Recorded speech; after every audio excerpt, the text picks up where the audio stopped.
Yoko Ono's participation in Beatles recording sessions is referred to by Paul McCartney as workplace interference.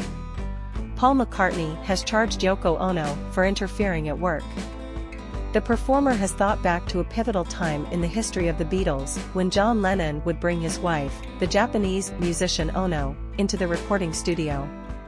The 81-year-old McCartney discussed the topic in a recently released edition of his podcast, McCartney: A Life in Lyrics. The Grammy-winning musician spoke up to Pulitzer Prize-winning poet Paul Muldoon about how the other members of the band felt about Yoko Ono's 90-year-old participation in the recording process. McCartney cited the moment the band was on the verge of breaking up as the moment she started going to the studio sessions.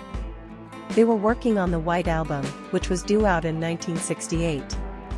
The fact that John and Yoko had gotten together was certain to have an impact on the group, he remarked. He explained later in the show that you had to deal with things like Yoko literally interrupting the recording session. It was thought that if John wanted anything to happen, it should. Nothing prevents it, though.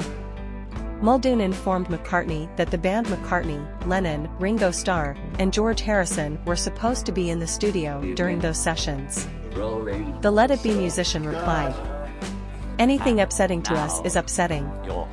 He assured her that we would permit this and make no fuss. However, none of us seemed to particularly enjoy it at the same moment. There was a workplace disruption. Our method of operation was established. George Martin collaborated with the four of us. And that was pretty much it. Due to his considerable contributions to each of the Beatles albums, record producer and musician George Martin is often referred to as the fifth Beatle.